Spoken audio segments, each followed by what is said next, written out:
Wait a minute. No. Thank you, Lord. Thank you, Lord Jesus.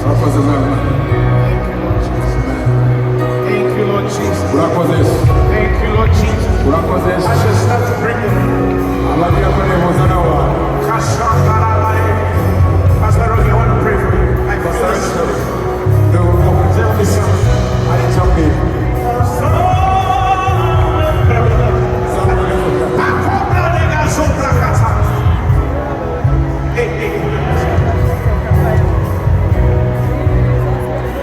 Thank you, Holy Spirit. Receive it. Receive it. Receive it. Receive it. Receive it. Pull them down. Pull them in the corner. Pull them in the corner. Here, this side. This side. This side. This side. Witchcraft has no place in your life. Every spirit of witchcraft in this room, I subdue you. In the name of the living God. Every spirit of witchcraft, you're rebuked. God, anoint this voice. Anoint this voice. Anoint this voice. Anoint this voice. Oh, thank you, Lord. I don't need to lay hands on anybody. Just receive your healing. If you're sick in your body, if you came with a clutch, start to do something you could not do. No, here. If you came with a clutch, put away that clutch. If you came with something holding your neck, remove it, your neck is healed. If you came with something tying your back, remove it, your back is healed.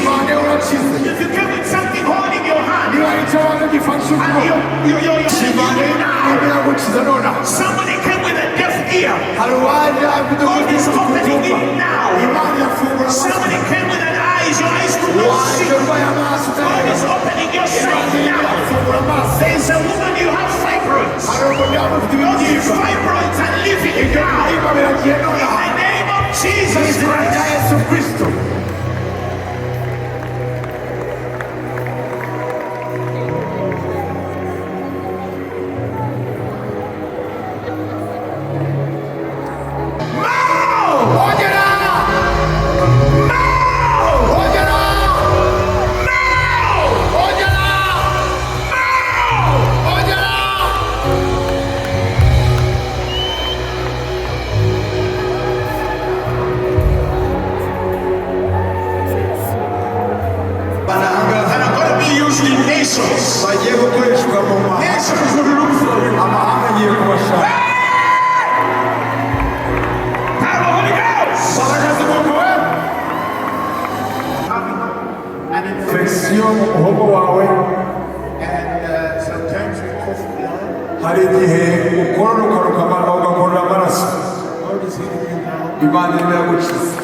There's somebody this afternoon.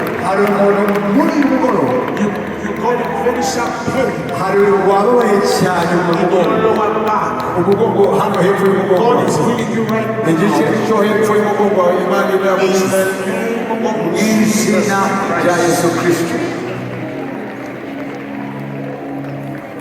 In the name of Jesus. In the name of Jesus.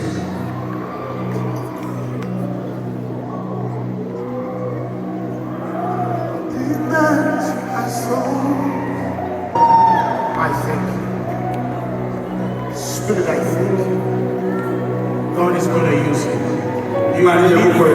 You will live a full life. You will serve God. There's another lady I want to lay hands on. Thank you, Lord Jesus.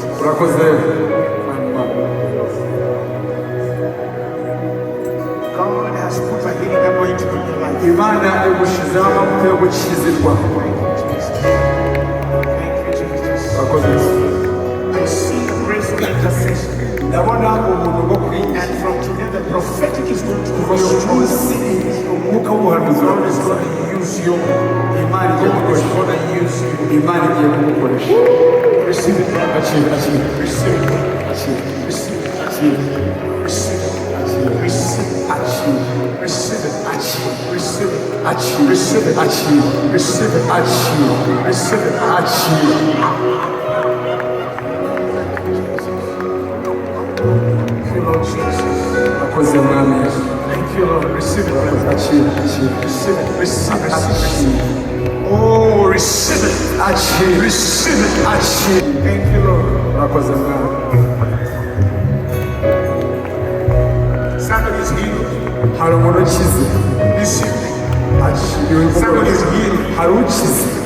If you're seated next to somebody with a clutch,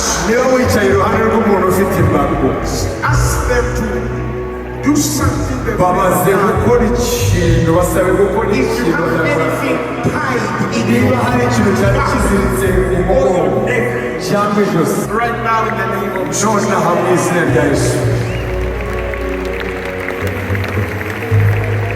because it was spoken.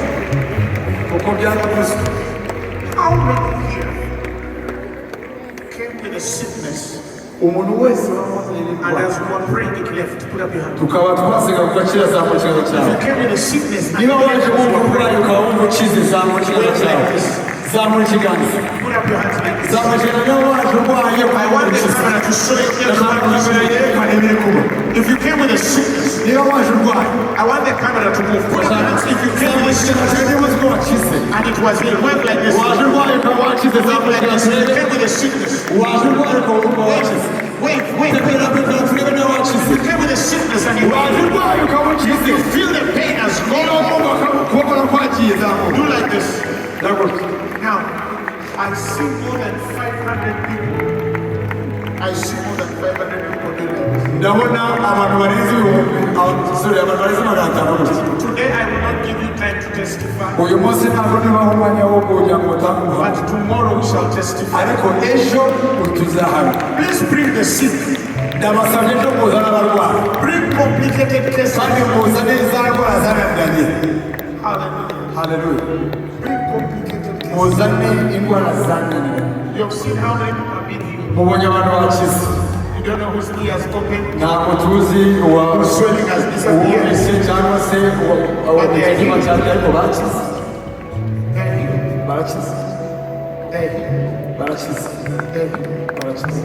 So we might not testify today. But tomorrow, because I intend to start very early, I'll give time for testimony. Bring wheelchairs. Bring them. And I'm going to ask you for one favor. Don't come alone. Tomorrow is the last day. I know many pastors have service. But may God give you grace to come and attend. Carry somebody tomorrow. Don't come alone. Don't come alone. Hallelujah. Who is coming with somebody? Don't lie to me. You're going to carry something. Carry 1, 2, 3, 4.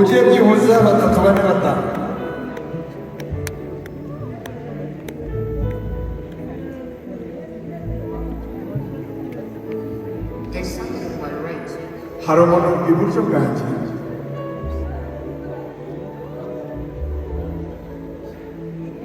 That lady with white and black.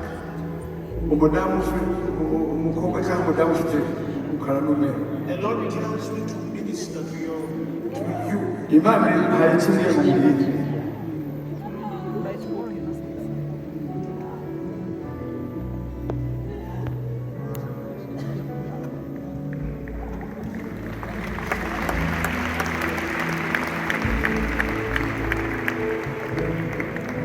Your stomach is not well.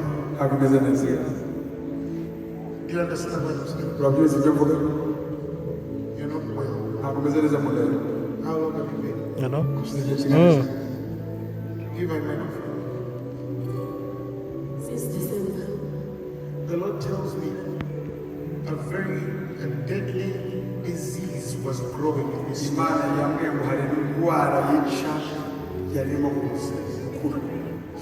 But today, I lose. You spirit of darkness. Go! Shut up! She says this. I saw you growing something that I don't even want to mention. But God has done.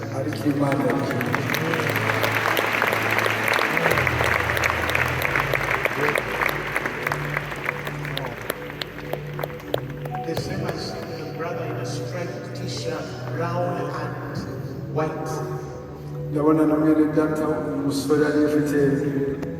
That guy behind the guy with the camera. Yes. Come, I want to pray for you.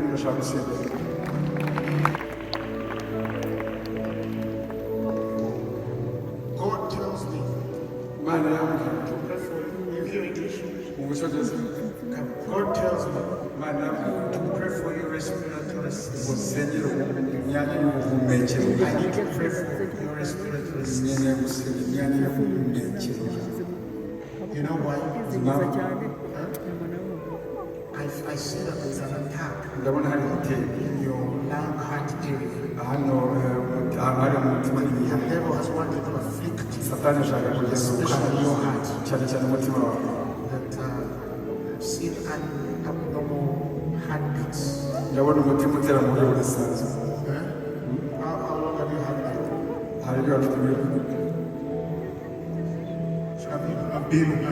I've been having pain in my throat and some sinus. Have you had any heart issues before or any heart issues? I haven't gone to the hospital to check. Sorry? I've not gone to the hospital to You've not gone to the hospital to check? Yeah, Don't worry, we're going to pray for you. Anything respiratory, whatever it is, I feel that it starts from here, from your lungs. What you feel it here. Now, those of you who have put up your hands, where is Sabuni? Is she here or is she staying? Is she staying?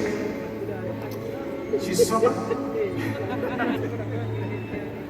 Okay, worshiping one song, okay. See you. Na hejuru saa munani zuzuye amarembo azafunguye saa yine.